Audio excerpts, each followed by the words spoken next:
प्रकृति तब गति में आती है जब ईश्वर की शक्ति उसमें सक्रिय हो जाती है। अब जो आज के साइंटिस्ट हैं या वैज्ञानिक लोग हैं, वो ऐसा मानते हैं कि ये इलेक्ट्रॉन, प्रोटॉन, न्यूट्रॉन अपनी कक्षा में स्वयं हेल्प कर चलते रहते हैं, या स्वतः ही ये पृथ्वी, ये चक्र, या वायु है, आकाश या अंतरिक्ष ऐसे ही स्वतः ही उसमें गति है, ऐसा वो मानते हैं। वो सेल्फ मानते हैं, वो ईश्वर को नहीं मानते। और बात आपने कहा सुनीता विलियम्स की, तो सुनीता विलियम्स जब अंतरिक्ष में गई थी तो वह केवल अपने ज़िंदगी और मौत को बचाने के लिए पूरा का पूरा अपने मन और बुद्धि और विवेक को लगा दिया उसने, ठीक है, केवल अपने आप को बचाने के लिए कि मैं किस तरह से कुछ दिन तक बचा रहूं, कि मुझे अंतरिक्ष स्टेशन पे कि मुझे बचाने के लिए दूसरा कोई यान आए और मैं पुनः भारत पहुँच, नासा पहुँच जाऊँ। तो उनका केवल एक ही विचार आता है, वो किसी को धन्यवाद या किसी को वो नहीं करते हैं कि कोई शक्ति है, ठीक है, उस शक्ति को नहीं मानते। वो गॉड को मानते हैं या हनुमान जी को या देवी देवता को लोग मानते हैं। आपने देखा होगा कि वो आई थी तो किसी मंदिर में गई थी, तो वो भगवान को, जैसे डॉक्टर लोग हैं, वो कोई बीमारी होती है तो वो परमात्मा ही ठीक करता है, ठीक है। कुछ हद तक डॉक्टर अपना जो है प्रयास करता है कि ये बीमारी ठीक हो जाए, ऑपरेशन कर देता है और कहता है कि देखिए इतने से इतने बजे तक होश आ गया तो ये जी जाएगा, इतने से इतने बजे के बीच में अगर होश नहीं आया तो फिर ये इसका अंत हो जाएगा, बोलते हैं ना डॉक्टर। और ये भी बोलते हैं ऑपरेशन करने के बाद बोलते हैं कि कुछ हम कह नहीं सकते, और आप जाते हैं तो आपसे एक जो है घोषणा पत्र पे साइन करवा लेते हैं कि अगर कुछ मरीज को होता है तो उसके जिम्मेदार हम नहीं होंगे, आप इसके लिए हमें अनुमति देते हैं, तो आप अनुमति दे देते हो उसको। अब वो ऑपरेशन करता है और करने के बाद कहता है कि ईश्वर पे भरोसा रखो, ठीक है। तो वो भी उसी परमात्मा को कहता है, या इंडिया वाले तो कहते हैं, अमेरिका वाले या कहीं और कंट्री वाले तो नहीं कहते हैं कि ईश्वर पे भरोसा रखो। वो तो ये कहते हैं कि सेल एक्टिव हो जाएगा, सेल मूवमेंट करने लगेगा, इसमें जो वायरस हैं वो गति करने लगेंगे, तो अच्छे वायरस आ जाएंगे, बुरे वायरस ख़त्म हो जाएंगे, वो ऐसा बोलते हैं। तो जो आज का जो विज्ञान है वो पूरी तरह से राजसिक और तामसिकता की तरफ ही है, और जो हमारे समय, हमारे ऋषियों के काल का जो विज्ञान था वो आध्यात्मिक था, पूर्ण आध्यात्मिक था, क्योंकि जो उस समय का विज्ञान था वो आध्यात्म के चश्मे से चलता था, और इस समय का जो विज्ञान है वह जो है आध्यात्म के चश्मे से नहीं चलता है, ठीक है, वह जो है आध्यात्म के चश्मे से नहीं चलता है, वह किसी और चश्मे से चलता है, समझ रहे हैं। उसको आध्यात्म नाम की कोई चीज़ नहीं रहती है उसकी, क्या अध्यात्म से चलेगा। आप देखो पहले जो परमाणु बम बनते थे, एटम बम बनते थे, या वायु यान बनते थे, या जो भी जो है हथियार बनते थे, वो सब धार्मिक प्रवृत्ति से, मंत्रों के द्वारा वो प्रकट होते थे और मंत्रों के द्वारा अदृश्य हो जाया करते थे, ठीक है। आज की टेक्नोलॉजी टच स्क्रीन है, उस समय की टेक्नोलॉजी जो है मंत्रों पे आधारित थी। आज के तो परमाणु बम को छिपाना पड़ता है जंगल में, पहाड़ में, नदी में, तालाब में, परंतु उस समय के जो हथियार थे वो अदृश्य रहते थे, प्रकट नहीं होते।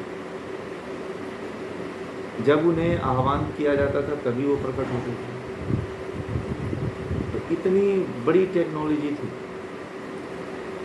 सोचो। और उस टेक्नोलॉजी में भी परमात्मा सर्वश्रेष्ठ था, सबसे ऊपर था, ईश्वर ही सर्वे सर्वा था। और आज के विज्ञान में, आज की टेक्नोलॉजी में ईश्वर का कोई नाम निशान नहीं है। ईश्वर को ये लोग बहुत पीछे छोड़ दिए, ठीक है। और ईश्वर को पीछे छोड़ने के कारण ही जो आज विज्ञान है, आज आपको क्या लगता है कि विज्ञान बहुत ज़्यादा विकसित कर लिया? आप यही मानते हैं ना कि विज्ञान पहले से ज़्यादा विकसित हो गया।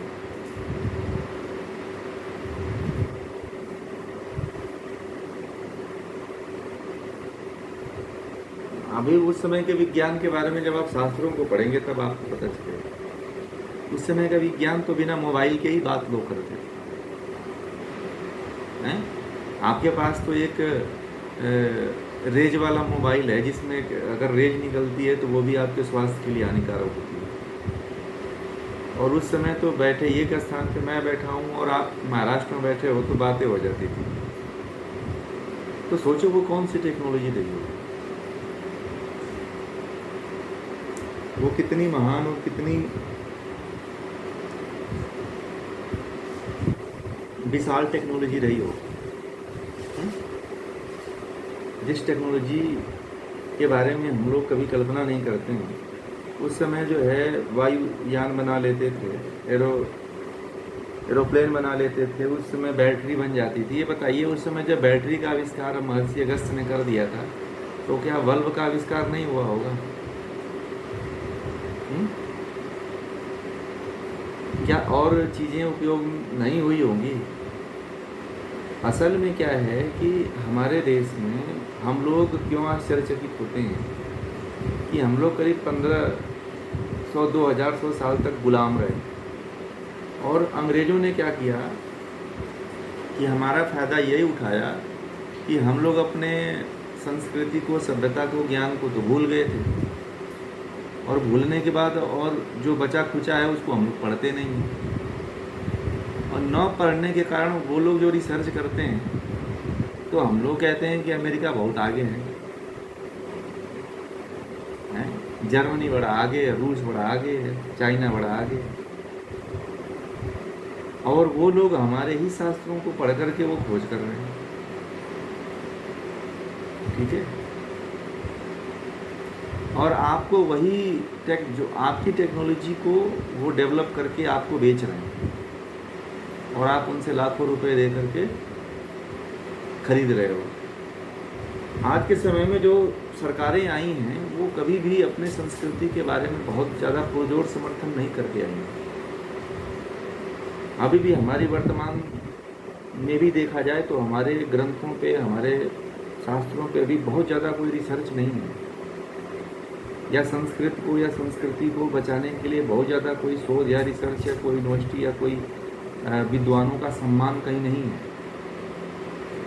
समझ रहे हैं? जब आप विद्वानों का सम्मान ही नहीं करोगे, ज्ञानियों का सम्मान ही नहीं करोगे, तो फिर जो टेक्नोलॉजी है, जो हमारे देश की जो टेक्नोलॉजी थी, वो टेक्नोलॉजी कहाँ डेवलप हो पाई?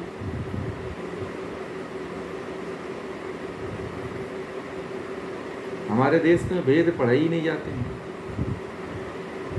वेद का नाम ही लोगों को नहीं पता होगा, बस एक वेद शब्द जानते होंगे कि वेद हमारे संस्कृति का एक हिस्सा है। बहुत से लोगों को पूछेंगे कितने वेद हैं तो उन्हें नहीं पता होगा, कितने दर्शन हैं तो उन्हें नहीं पता है, कितने स्मृतियां हैं तो उन्हें नहीं पता है। हमारे देश की तो ये स्थिति। और हम लोग जो है जब वही अमेरिका, जर्मनी, रूस, फ्रांस, ब्रिटेन आदि ये जब रिसर्च कर देते हैं तो हम अपने बच्चों को कहते हैं कि तुमको हम इंग्लैंड भेजेंगे। हर माँ बाप का एक बड़ा स्वप्न है, हर भारतीय का एक बहुत बड़ा स्वप्न रहता है कि हम अपने बच्चों को विदेश भेजें। क्यों? कि मुझे टेक्नोलॉजी बनाना है, मुझे इंजीनियर बनाना है, मुझे ये बनाना है, मुझे वो बनाना है। अभी मैंने देखा एक व्यक्ति है, भारत का ही व्यक्ति है, उसने पानी से जो है गैस बना, मतलब चूल्हा बना दिया है। पानी से चूल्हा बना दिया है कि पानी से वो चलेगा और आप खाना भी उससे बना लोगे। 1 लीटर पानी में, 1 लीटर पानी से आप चूल्हा जला के खाना बना लोगे। हैं?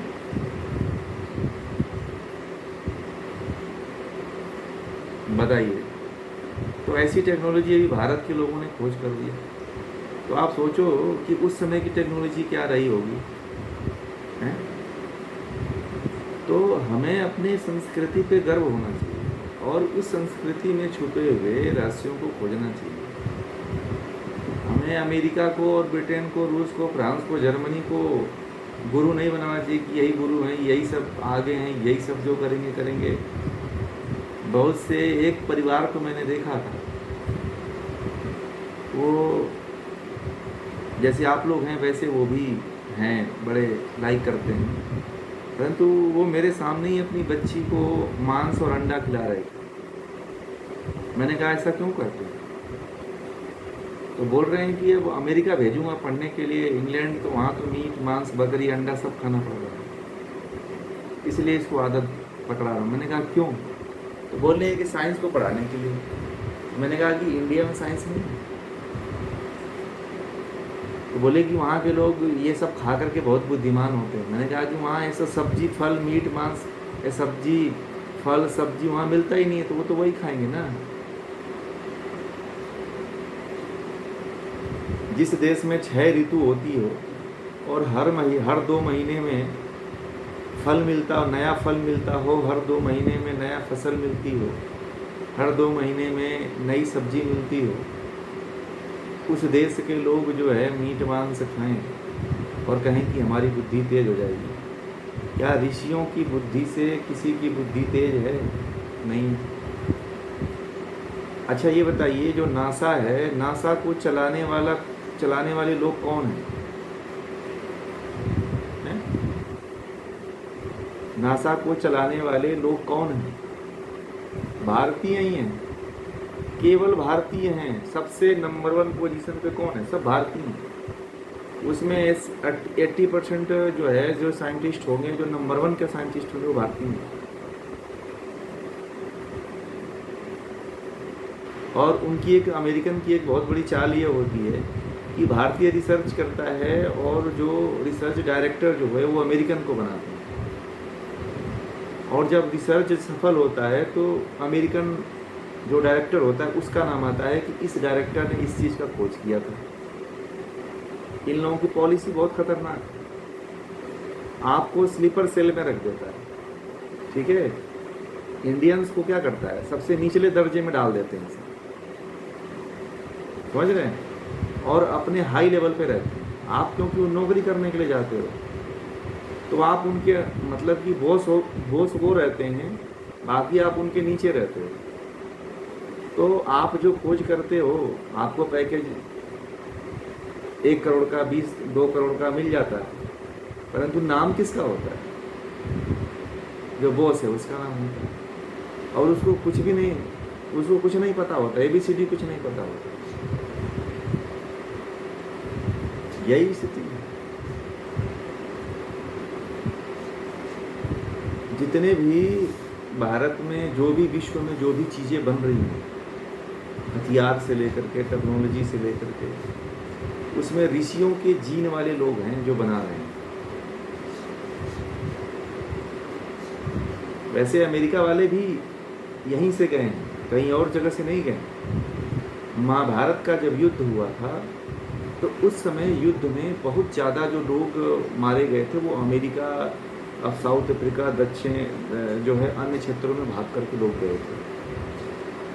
ठीक है, जब महाभारत का युद्ध हुआ था तो अमेरिका में, जो अमेरिका एक छोटा सा राज्य था, बहुत बड़ा राज्य नहीं था। ठीक है, अमेरिका एक बहुत छोटा सा राज्य था और विकसित राज्य नहीं था। अमेरिका की कौन थी? जो है नकुल और सहदेव की माता जो थी, माद्री, वो अमेरिका की रहने वाली, अमेरिका के राजा की लड़की थी वो। तो उस समय जो है जब महाभारत का युद्ध हुआ तो इनके कारण जो है बहुत से भारतीय वहाँ चले गए। नकुल और सहदेव के नाना के यहाँ बहुत से जो युद्ध हुआ तो वहाँ पे बहुत से चले गए। तो ये सब भारतीय ही गए थे। हाँ हाँ, मूल जो है होते हैं, वो मूल जो थे ना, देखिए जब महाभारत का युद्ध हुआ अपने देश में तो जितने सेनाएं थी, जितने लोग थे, बहुत भाग गए, अलग अलग देशों में बिखर गए। अभी भी जो अंग्रेज आए थे तो अंग्रेज़ों ने क्या किया कि भारतीयों को मजदूरी करने के लिए अलग अलग देशों में लेके गए, ठीक है। और जहाँ जहाँ लोग गए वहाँ वहाँ जो है एक देश बन गया, और आज भी वहाँ पे जो भारतीय हैं वो अपना वर्चस्व जमा लिए हैं। और अभी जो जितने करोड़पति अरबपति भारतीय हैं वो सब विदेशी जा रहे हैं आजकल। तो अपनी संस्कृति जो है बहुत विशाल रही है और है। एक लोग मुझे एक दिन बात कर रहे थे कि वो लोग बहुत आगे हैं, बहुत ऐसे हैं, बहुत वैसे हैं। मैंने कहा कि आपको अपने बारे में पता ही नहीं, इसलिए उसकी बड़ाई प्रशंसा कर रहे हो। अपनी संस्कृति के बारे में, अपने वेदों के बारे में, अपने दर्शनों के बारे में, अपने अथर्ववेद के बारे में आपको पता ही नहीं। ऐसी ऐसी टेक्नोलॉजी है जिसके बारे में अभी अमेरिका को भी नहीं पता। जर्मनी में वेदों में रिसर्च हो, और हमारे देश में तो वेद का नाम ही नहीं होगा। अगर किसी के घर एक आध वेद होगा तो वो लोग आरती करते हैं कपड़े, लाल कपड़े में बांध कर, और खोलते भी नहीं हो।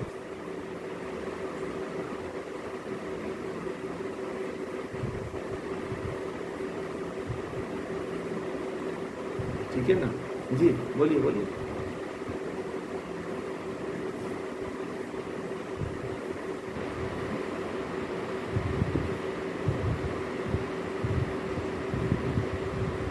नहीं, ऋषियों का जीन तो वहाँ पे भी गए हैं, ऐसा नहीं है। जो मूल चीज़, जो ऋषियों का जो जीन होता है ना, उसको बहुत जल्दी कैच करता है। और जितने भारतीय हैं, सभी भारतीयों के अंदर लगभग जो है अन्य देशों की अपेक्षा जो अन्य देशों की अपेक्षा है, इसमें ऋषियों के जीन बहुत सक्रिय अवस्था में होते हैं। चाहे साधना इनसे करवा लो, चाहे इनसे ज्ञान की प्राप्ति करवा लो, चाहे कुछ भी करवा लो, क्योंकि इनके रगों में जो है वह ऋषियों का खून रहता है। तो इसलिए उनके अंदर आध्यात्म भी रहता है, उनके अंदर विज्ञान भी रहता है, और उनके अंदर ज्ञान भी रहता है। क्या हुआ कि हमारे देश में जो गुरुकुलीय पद्धति समाप्त हुई है, इस कारण जो है हमारे देश का पतन हुआ। लॉर्ड मैकाले लिखता है, मैं आप लोगों को भेजा था, इसीलिए भेजा था, वो गुरुकुल का पूरा कंसेप्ट सानिध्यम योग गुरुकुलम, इसीलिए मैंने भेजा था कि लॉर्ड मैकाले जब आया था गवर्नर बन करके भारत का, तो वो 1 साल तक भारत का निरीक्षण किया कि भारत को गुलाम कैसे बनाए। तो देखा कि भारत गुलाम बन ही नहीं पा रहा था। तो उसने पूरे भारत में घूम करके निरीक्षण किया कि भारत में जब तक गुरुकुल है तब तक भारत को गुलाम नहीं बनाया जा सकता। तो उसने जो है सबसे पहले गुरुकुलों को नष्ट करना शुरू किया। कहता है, वो लिखता है अपने डायरी में कि केवल बंगाल प्रांत में 6 लाख से अधिक गुरुकुल थे। कितना? केवल पश्चिम बंगाल की यात्रा किया था उस समय, कोलकाता के क्षेत्र में, तो कोलकाता वाले क्षेत्र में केवल 6 लाख गुरुकुल थे। अभी वह केवल एक प्रांत की बात करता है, सोचो आप। तो जब एक प्रांत में 6 लाख गुरुकुल थे, तो पूरे भारत में कितने गुरुकुल रहे होंगे, आप सोचो आप। तो उसने जो है सबसे पहले जो गुरुकुली शिक्षा पद्धति थी, इसको सभी आचार्यों को, जो बहुत अच्छे अच्छे आचार्य थे, उनको तो मरवा दिया उसने, गोली मरवा दिया, जेल में डाल दिया, उम्र कैद दे दिया, ठीक है। और उस पर कानून बना दिया 35 से 30, 35 और 35 पे कि कोई भी इंडियंस जो है अपने ग्रंथों को, अपने शास्त्रों को नहीं पढ़ेगा, बैन लगा दिया। और पता है, आज भी आपके ऊपर बैन है कि आप अपने शास्त्रों को नहीं पढ़ सकते। पता है आप लोगों को? आप लोग जो है भारत में ही रह करके अपने शास्त्रों को नहीं पढ़ सकते, गवर्नमेंट के द्वारा आपको नहीं पढ़ाया जा सकता।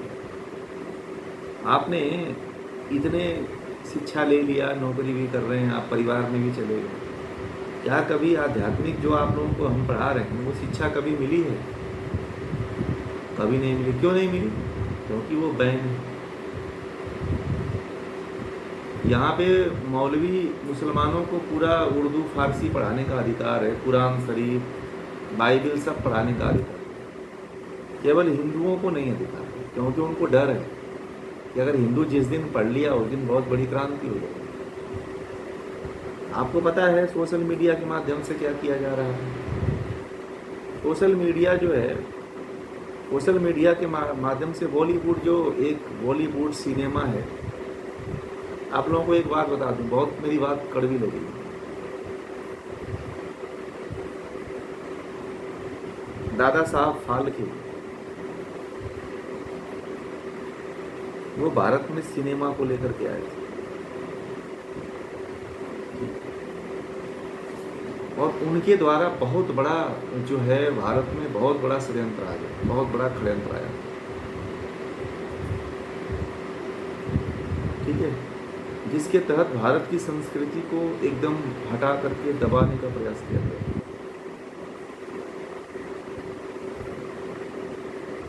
जो है, जो सिनेमा जब आया हमारे देश में, तो इसने जो है हमारी संस्कृति को ऐसे प्रेजेंट किया, ऐसे दिखाया कि कहीं भी अपने संस्कृति के बारे में कोई चीज़ दिखाई नहीं देती।